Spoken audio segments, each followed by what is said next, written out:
Kozhikode KSRTC bus സ്റ്റാൻഡിലാണ്. അപ്പോൾ ഞങ്ങൾ ചെറിയൊരു പ്ലാൻ ചെയ്ത് ഇറങ്ങിയേക്കാണ്. മഞ്ചാടിയൊക്കെ ഉണ്ട്, ബസ് അന്വേഷിക്കാൻ പോയേക്കാണ്. അപ്പോൾ KLF-ന് വന്നാണ് ഇവിടെ, കേരള ലിറ്ററേച്ചർ ഫെസ്റ്റിവൽ അടിപൊളിയായിരുന്നു.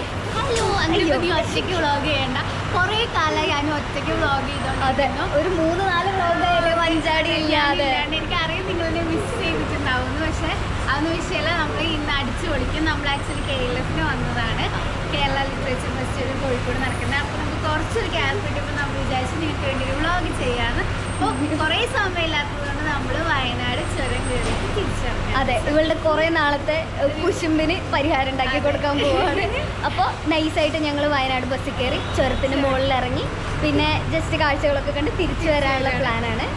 അപ്പോൾ പുതിയൊരാളും കൂടെ ഉണ്ട്, ഇതാണ് നവനീതേട്ടൻ. അപ്പോൾ ഞങ്ങളുടെ ഫ്രണ്ടാണ്. ഞങ്ങൾ 3 ആളും കൂടെയാണ് ഇന്നത്തെ ട്രിപ്പ്. ഞങ്ങൾ 2 ഗേൾസ് ഒറ്റയ്ക്ക് പോകണ്ടെന്നൊക്കെ പറഞ്ഞിട്ട് കൂടെ വന്നേക്കാണ്. അപ്പോൾ പറയണ നവനീതേട്ടൻ എന്താണ് നമ്മൾ ട്രിപ്പിനെ കുറിച്ചുള്ള ഒരു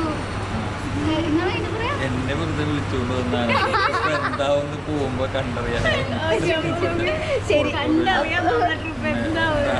അപ്പൊ ഞങ്ങള് ഇതാ ബസ് വന്നിട്ടുണ്ടെങ്കിൽ അതിനകത്ത് കയറി പോകുന്നതായിരിക്കും.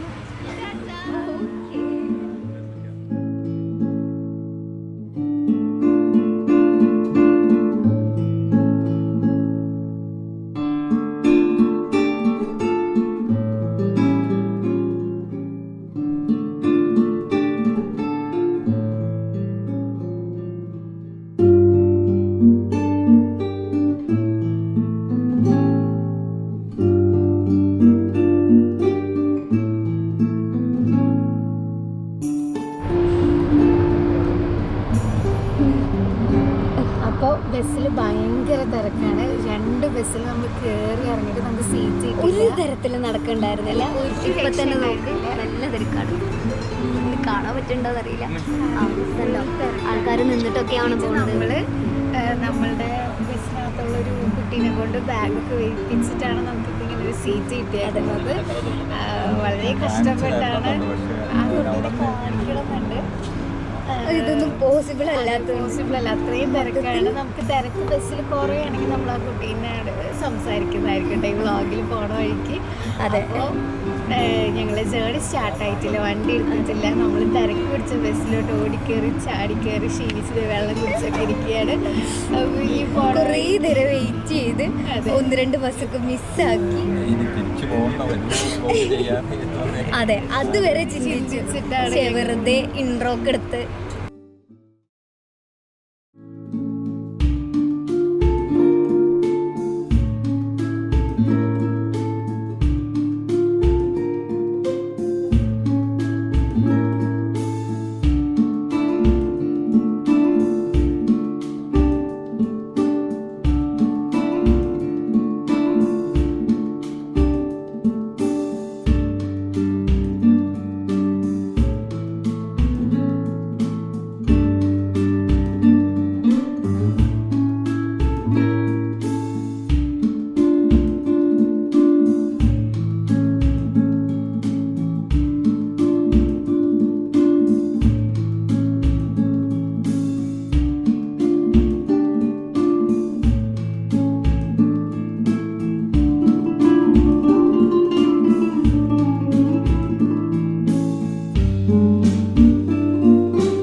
ചുരത്തിന്റെ മോളിൽ കയറി എത്തിയിട്ടുണ്ട്.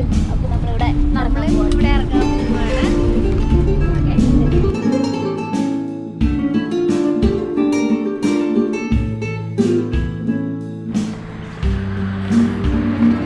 അയ്യോ, നമ്മളുണ്ടല്ലോ, നമ്മള് പാട്ടൊക്കെ പാടി ഡാൻസ് ഒക്കെ കളിച്ചിട്ട് പോവല്. ഇന്ന് ഇത്തിരി 3 ആളും ഉറങ്ങിയിട്ടില്ല. ഇവള് ബസ് കിടന്നുറങ്ങി, ഞങ്ങൾ 2 പേര് കഷ്ടപ്പെട്ട് ഉറങ്ങാണ്. നമ്മളെന്തിനാ വന്നത്? നമ്മൾ വ്ളോഗ് ചെയ്യാൻ വന്നതല്ലേ? വ്ളോഗ് ചെയ്യാവുന്നതാണ്. അത് വ്ളോഗ് ചെയ്യാവുന്നതാണ്, കിടന്നുറങ്ങാൻ പാടില്ലല്ലോ. ഇവളാണ് മര്യാദയ്ക്ക് റൂമിൽ കിടന്നുറങ്ങുന്ന ഞങ്ങളെയൊക്കെ കുത്തി പൊക്കി നമുക്ക് ചുരം കയറാൻ പോവാന്നൊക്കെ പറഞ്ഞിട്ട് വന്ന ആളാണ്. ഇത് ചുരം പോലും കണ്ടില്ല. നമ്മള് വെറൈറ്റിക്ക് ചുരം മൊത്തം നടന്നിറങ്ങി എങ്ങനെ ഇരിക്കാനും. വെറൈറ്റിക്ക് അല്ലെങ്കിൽ തണുപ്പ് ലക്കിടിക്ക് ബസ് സ്റ്റോപ്പിൽ നിന്ന് അതുവരെ നടക്കാനേ പറ്റുന്നില്ല. അപ്പോഴാണ് ഇതാണ് ഞാൻ പറഞ്ഞ സ്ഥലം കേട്ടോ. അതായത് ഈ താമരശ്ശേരി ചുരം വഴി കാണിച്ചു കൊടുത്തത് ആളാണ് കരിന്തണ്ടൻ എന്ന് പറയുന്ന ആള്. അപ്പം ആളെ ചങ്ങലയ്ക്ക് കെട്ടിയിട്ടു അങ്ങനെ എന്തൊക്കെയാണ് ഐതിഹ്യം കൃത്യമായിട്ട് അറിയില്ല. അപ്പം ആ സ്ഥലമാണിത് കേട്ടോ. ഈ മരമൊക്കെ കാണുന്നത് ഇവിടെ ഒരു എന്താ പറയുക വിളക്കും ഒരു സെറ്റപ്പ്. ഈ മരം, ഈ കാണുന്ന മരം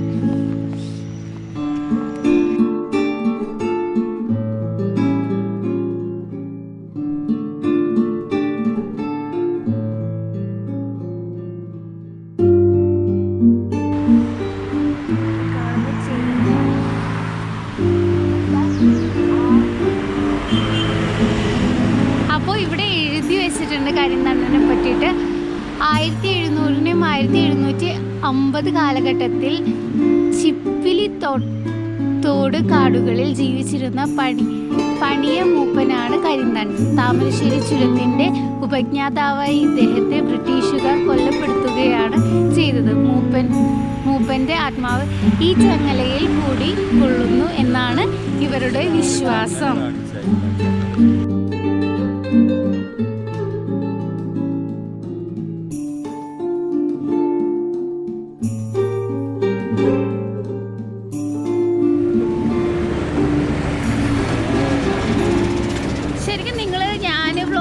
കുറച്ച് നാളായി നിങ്ങൾ ശരിക്കും എന്നെ മിസ് ചെയ്തിരുന്നു. നിങ്ങൾ മിസ് ചെയ്തിരുന്നെങ്കിൽ കമൻറ്റ് ചെയ്യണം കേട്ടോ. മേശനെ മിസ് ചെയ്തിട്ടുണ്ടായിരുന്നെങ്കിൽ ഓക്കെ. ആരും കമന്റ് ചെയ്തെന്ന് വിചാരിച്ച് നീ വിഷമിക്കരുത്.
കരിന്തണ്ടൻ കാട്ടിക്കൊടുത്ത വഴി.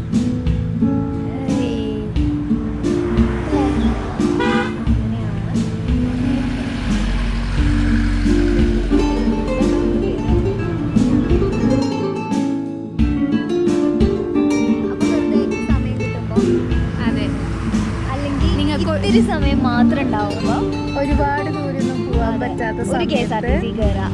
അത് ഇങ്ങനെ ലക്കിടിയിൽ വന്നിറങ്ങാം.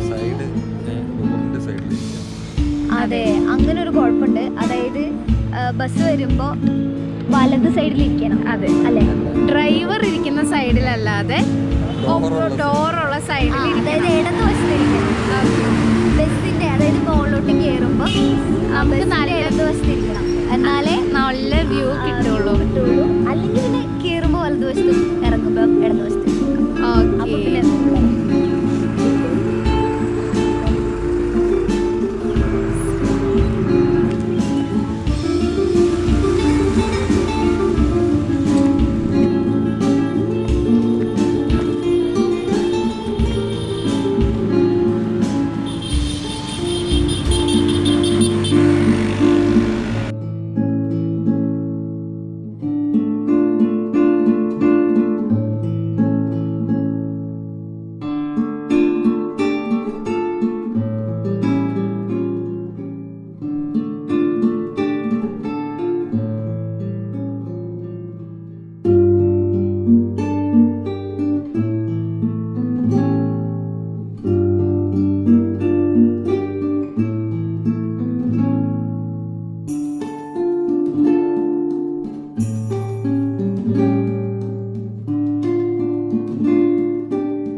ഹലോ, അപ്പൊ നമ്മൾ വീണ്ടും എവിടെ എത്തിയിരിക്കുന്നു? വീണ്ടും അല്ലല്ലോ, കട്ട് ചെയ്യണ്ട. അപ്പോൾ നമ്മള് താമരശ്ശേരി ചുരത്തിന്റെ ഏറ്റവും ഹയസ്റ്റ് വ്യൂ പോയിന്റിൽ എത്തിയേക്കാണ്. അപ്പോൾ നമുക്ക് ഒരുപാട് സമയമില്ലാത്ത സമയത്ത് നമ്മൾ എന്ത് ചെയ്യും? നമ്മൾ ഏറ്റവും അടുത്തുള്ള ഏറ്റവും മനോഹരമായ സ്ഥലം കാണാൻ വരും. അതിന് ഏറ്റവും ചെറിയ ഞങ്ങൾക്ക് കിട്ടിയൊരു 4 മണിക്കൂർ ഞങ്ങൾക്ക് ഉണ്ടായിരുന്നുള്ളൂ. അപ്പോൾ 4 മണിക്കൂർ എങ്ങോട്ട് വരും ചോദിച്ചപ്പോൾ നമ്മൾ വിചാരിച്ചു KSRTC, നമ്മുടെ സ്വന്തം KSRTCയിൽ നമ്മൾ എങ്ങോട്ട് വന്ന് താമരശ്ശേരി ചുരം കാണാൻ. രാത്രി നമ്മൾ ഉറങ്ങാതെ ഇങ്ങനെ KLF ഒക്കെ കഴിഞ്ഞ് ഉറങ്ങൊന്നും ചെയ്യാതെ സ്റ്റേറ്റ് ബസ്സിലൊക്കെ കയറി എന്നിട്ട് ഇങ്ങനെ ചുരത്തിന്റെ മുകളിൽ വന്ന് ഇറങ്ങി. ഇവിടുത്തെ ഭയങ്കര തണുപ്പുള്ള ഒരു അറ്റ്മോസ്ഫിയറിൽ ഇപ്പോഴത്തെ സൂര്യൻ ഇങ്ങനെ ഉദിച്ച് വരുന്നുണ്ട്. അപ്പോൾ എന്താ പറയാ, നല്ലൊരു മൂഡായിരുന്നു സത്യം പറഞ്ഞു കഴിഞ്ഞാൽ. ഞങ്ങളെ തുള്ളിച്ചാട്ടങ്ങളും പാട്ടും വെള്ളച്ചാട്ടവും അങ്ങനെ ഒന്നുമില്ലാണ്ട് ശാന്തസുന്ദരമായ രാത്രിയിലൊരു കുറച്ച് മണിക്കൂറുകൾ മാത്രമുള്ളൊരു നല്ല യാത്ര വളരെ രസകരമായിട്ട് നമ്മൾ കംപ്ലീറ്റ് ചെയ്തേക്കാണ്. അപ്പൊ നമ്മൾ പുതിയ മെമ്പറിനോട് ചോദിക്കാം എങ്ങനെ ഉണ്ടായിരുന്നു എക്സ്പീരിയൻസ് എന്ന്. നല്ല എക്സ്പീരിയൻസ് ആയിരുന്നു. ഇങ്ങനെ യാത്ര എന്ന് പറയുമ്പോൾ നമുക്കിങ്ങനെ ഇവരുടെ കൂടെ രാത്രി ഇങ്ങനെ ആ ഒരു സമയത്ത് വന്ന് ചുരം കയറി വന്ന് ഇങ്ങനെ സൂര്യനൊക്കെ ഉദിച്ചിങ്ങനെ വരുന്ന കണ്ട് കുറച്ച് മഞ്ഞൊക്കെ കൊണ്ട് നല്ല രസമായിട്ട് പിന്നെ പോയിട്ട് വരാൻ പറ്റി. പിന്നെ ഇടയ്ക്ക് ഇച്ചിരി നമ്മുടെ ഇരുന്ന സ്ഥലം മാറിപ്പോയിട്ട് കൂടെ വിശ്വസിച്ച് കിട്ടിയിട്ടില്ല. എന്നാലും ഭയങ്കര രസമായിട്ട് നമുക്ക് പോയിട്ട് വരാൻ പറ്റും. അപ്പോൾ സംഭവം എന്തായാലും അടിപൊളിയാണ്. താമരശ്ശേരി ചുരം ജസ്റ്റ് വന്ന് ഒരു എന്താ പറയുക ചിൽ ഔട്ട് ചെയ്യാൻ പറ്റിയ സ്ഥലമാണ്. അപ്പോൾ കോഴിക്കോട്ടുകാർ സമയം കിട്ടുകയാണെങ്കിൽ ഒന്ന് വരാം, വയനാട്ടുകാർക്കും വരാം, പിന്നെ എല്ലാ ജില്ലക്കാർക്കും വരാം. അടിപൊളി സ്ഥലമാണ്. പിന്നെന്താ പറയാനുള്ള വേറൊരു കാര്യം പറയാനുണ്ട്. അതായത് ഞങ്ങൾക്കിപ്പോൾ ഏകദേശം 2K സബ്സ്ക്രൈബേഴ്സിന് അടുത്തായി. അപ്പോൾ ഞങ്ങളുടെ സന്തോഷമുണ്ട്. ഭയങ്കര ഞങ്ങളെ ചാനൽ സ്ഥിരമായിട്ട് കാണുന്ന സബ്സ്ക്രൈബേഴ്സ് ഞങ്ങൾക്ക് അറിയാം. അതുപോലെ തന്നെ ഇടയ്ക്കിടയ്ക്ക് കാണുന്ന സബ്സ്ക്രൈബേഴ്സ് ഉണ്ടെന്ന് അറിയാം. എന്തൊക്കെയായാലും ഞങ്ങളെ സബ്സ്ക്രൈബേഴ്സിന് ഒരുപാട് സ്നേഹമുണ്ട്, ഒരുപാട് സ്നേഹമുണ്ട്. ആൻഡ് നിങ്ങൾ എന്തായാലും നിങ്ങളുടെ ഇപ്പോഴത്തെ സപ്പോർട്ട് നമുക്ക് ഇനി ഒരുപാട് നാളെ തരണം. അതെ. പിന്നൊരു കാര്യമുള്ളത്, ഞങ്ങൾ അടുത്ത പ്രാവശ്യം ഒരു എപ്പിസോഡ് നിങ്ങൾക്ക് ഞങ്ങളോടുള്ള സംശയങ്ങൾ, അതായത് ഞങ്ങളോട് ചോദിക്കാനുള്ള ചോദ്യങ്ങൾ, അതിനൊക്കെ ആൻസർ ചെയ്യാൻ വേണ്ടിയിട്ട് ഞങ്ങളൊരു എപ്പിസോഡ് ചെയ്യാനുള്ള ചെറിയൊരു പ്ലാനിങ് ഉണ്ട്. അപ്പോൾ നിങ്ങൾ എന്ത് ചെയ്യണം? ഞങ്ങളുടെ ഏത് വീഡിയോന് താഴെയായാലും നിങ്ങൾക്ക് ചോദിക്കാനുള്ള ക്വസ്റ്റ്യൻസ് ചോദിച്ചാൽ ഞങ്ങൾ അതിനുള്ള ആൻസേഴ്സ് ഒക്കെ പറയുന്നതായിരിക്കും. അതുപോലെ നിങ്ങൾക്ക് ഞങ്ങൾ സബ്സ്ക്രൈബേഴ്സ് മീറ്റ് നടത്താൻ ഉദ്ദേശിക്കുന്നുണ്ട്. അപ്പോൾ അതിനു മുന്നായിട്ട് നിങ്ങൾക്ക് എന്തെങ്കിലും അഭിപ്രായം പറയാനുണ്ടെങ്കിൽ, പ്രത്യേക തരം അഭിപ്രായങ്ങൾ പറയാനുണ്ടെങ്കിൽ നിങ്ങൾ നേരെ ഞങ്ങളുടെ വ്ളോഗിൻ്റെ അടിയിൽ വന്നിട്ട് ആ കമൻറ്റൊക്കെ ചെയ്യുക. അപ്പോൾ നമ്മൾ അതിന് റിപ്ലൈ തരുന്നതായിരിക്കും അടുത്ത ക്വസ്റ്റ്യൻ ആൻസർ സെക്ഷനിലൂടെ. അപ്പോൾ നമ്മളിവിടെ സൂര്യനൊക്കെ ഉദിച്ച് നിൽക്കുമ്പോൾ നമ്മളുടെ എന്താണ് ഉദ്ദേശിച്ചിരിക്കുന്ന സ്ഥലത്തിൻ്റെ പേര് താമരശ്ശേരി ചുരത്തിന്റെ മുകളിലാണ് തിരിച്ചു പോവാണ്. നല്ല ക്ഷീണം ഉള്ളത് കൊണ്ട് തന്നെ അതെ, ഇനി ഇവിടെ നിന്ന് ശരിയാവില്ല. ഇവിടെ ഒരുപാട് ആൾക്കാരൊക്കെ വന്നിട്ടുണ്ട് കേട്ടോ. എല്ലാവരും വന്ന് സൈറ്റ് സീയിങ് നിൽക്കുന്ന, ഇപ്പോൾ വലിയ ബൈക്കിലും വാൻസിലൊക്കെ ആയിട്ട് വലിയ ബൈക്ക്. ആരെങ്കിലും സമയമുണ്ടെങ്കിൽ സമയമുള്ളവരൊക്കെ ഇവിടെ വന്ന് കാണാൻ നല്ല എക്സ്പീരിയൻസ് ആണ്. നൈറ്റ് വേറെ മൂഡാണ്. അതായത് താമരശ്ശേരി ചുരത്തിന് ഓരോ സമയത്ത് ഓരോ മൂഡാണ്. അപ്പോൾ